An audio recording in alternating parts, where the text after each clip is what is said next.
Hello everyone, let's talk about pharmacology. Have you ever wondered why some drugs are more specific than others? Or why some drugs have a greater effect than others?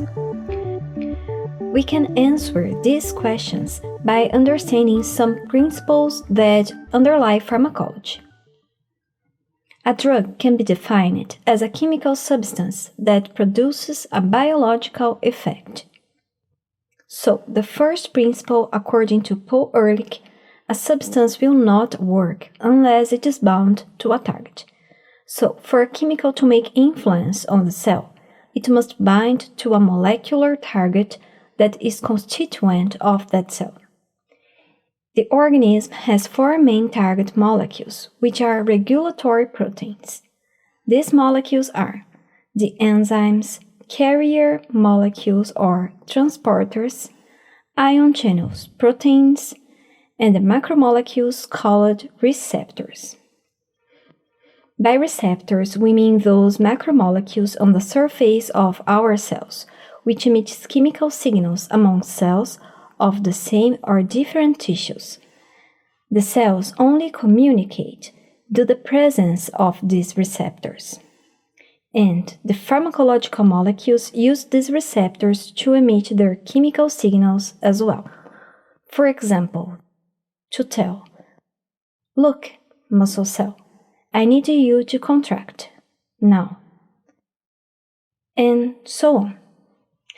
Another interesting concept is that the molecules of the drug have to be specific to the molecules of our organism, since the amount of molecules in a drug dose is very small in comparison to the molecules we have in our body, and it will be very unlikely to those low number of molecules bind to a specific receptor responsible for the desired action.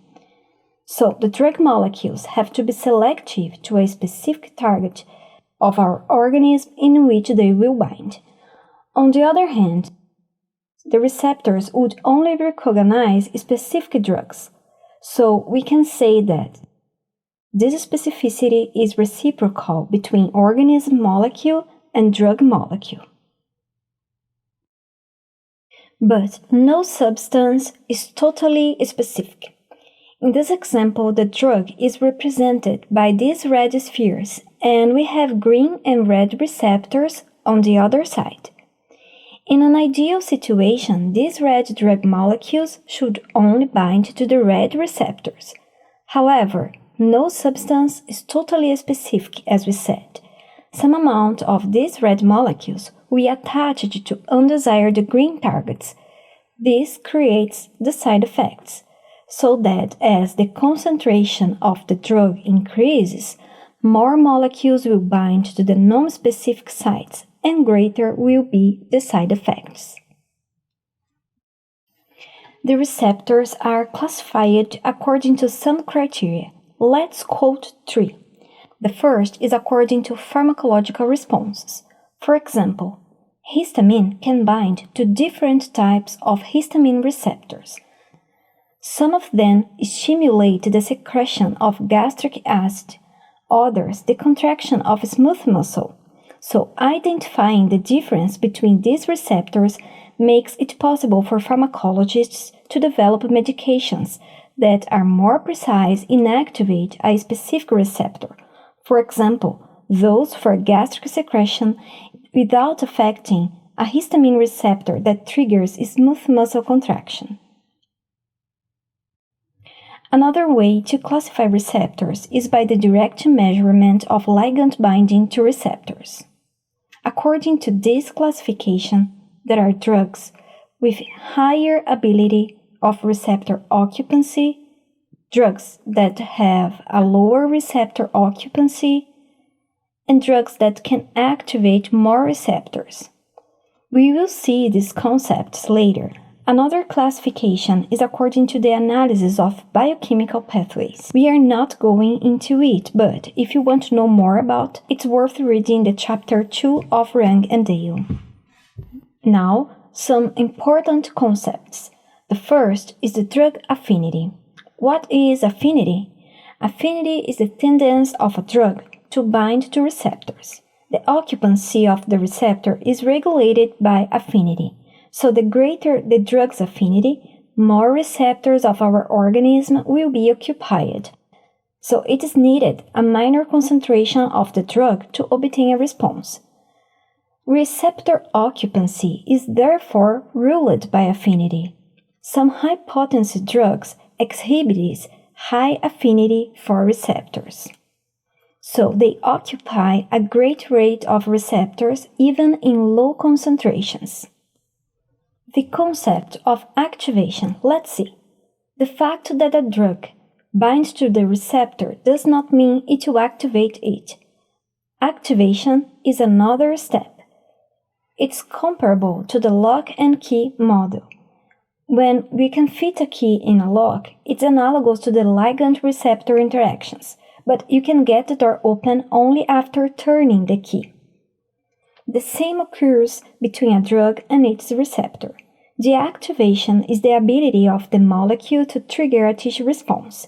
The activation is directly related with drug effectiveness. So, the greater the capacity of the molecule to activate a receptor, most effective is this molecule. Now we have two important concepts to learn: the agonist drug and the antagonist drug. Both agonist and antagonist bind to receptors. However, only agonists are able to trigger tissue response.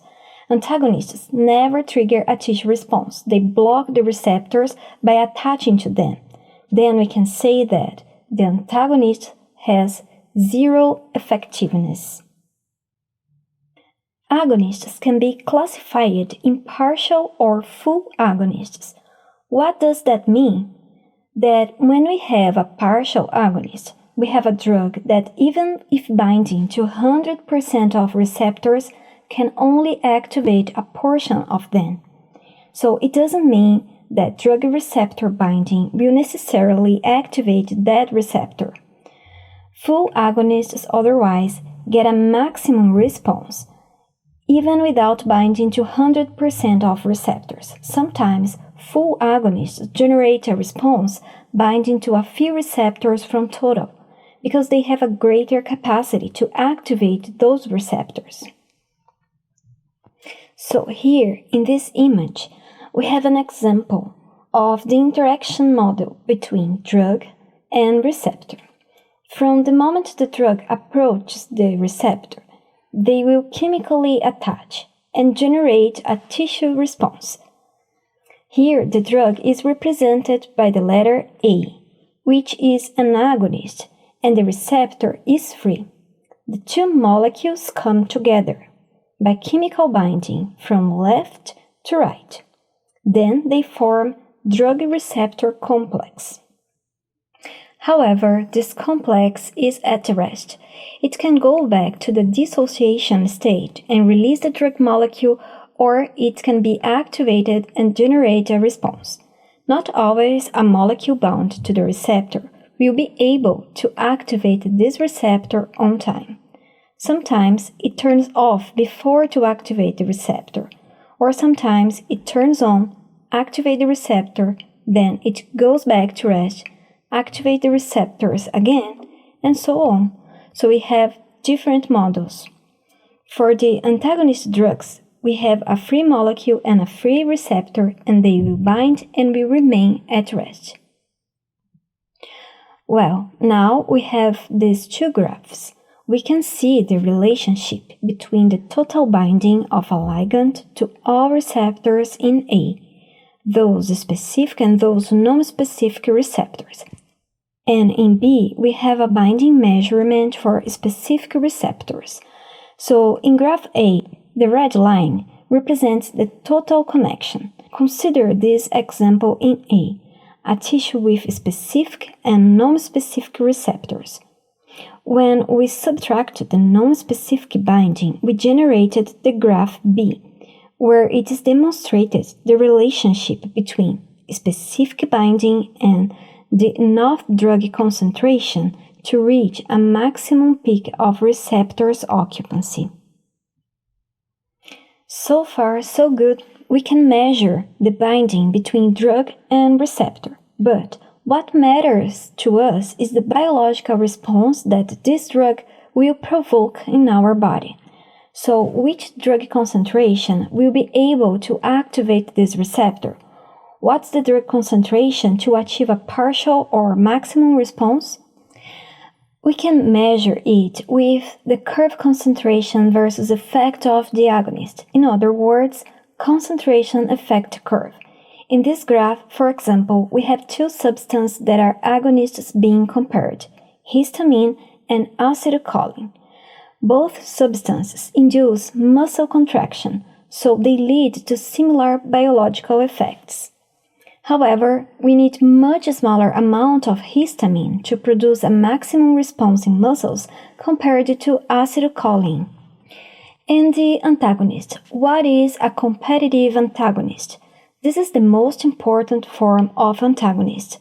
A competitive antagonist, let's talk about the reversible ones here, is the drug's molecule that binds to the same receptor as an agonist. So the agonist and the antagonist compete for the same binding site on the receptor. That's why they are called competitive. However, there are antagonists that are reversible competitive. That means they bind to the receptor, but at a certain moment they detach and give space to the agonist. We also have irreversible competitive antagonists. For example, acetylsalicylic acid. When this drug binds to the target enzyme, which is the cyclooxygenase, it doesn't switch off anymore. Antagonist drugs will not be able to induce a cell response, but they affect the tissue function. And how we can restore this function? Well, applying a higher concentration of the agonist drug. We can see in this graph, for example, on the blue line, the agonist.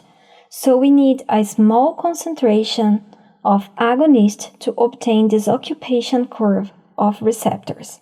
When we start administrating a concentration 1 of reversible antagonist in the log concentration effect curve, we need to increase the agonist concentration as well to keep the receptor's occupation, because the two are in competition. For irreversible antagonism, no matter how much we increase the agonist concentration, the full agonist occupancy cannot be achieved because the antagonist will remain attached to the receptor. So we can say that the block is unsurmountable. Besides this antagonism that occurs between drugs or ligands and their receptors, there are other types of antagonism, such as between drugs. There is the chemical antagonism. When two drugs are in the same solution and they combine, we have as a result one abolishes the effect of the other one. There is the pharmacokinetic antagonism, in which a drug decreases concentration of the other drug by binding on it. Finally, we have desensitization or tachyphylaxis. These are synonymous terms to describe a phenomenon in which the effect of a substance decreases gradually when this substance is continuously administered. This desensitization can occur through several mechanisms, such as by loss of receptors, by alteration in the conformation of receptors, by exhaustion of chemical mediators, by increased metabolic degradation of the drug, by the physiological adaptation of our organism, and by active extrusion of the substance from cells. Active extrusion is important in cancer chemotherapy because it is a mechanism for tumor cells expels the drug from itself. I hope you have learned those first concepts and see you next time. Bye!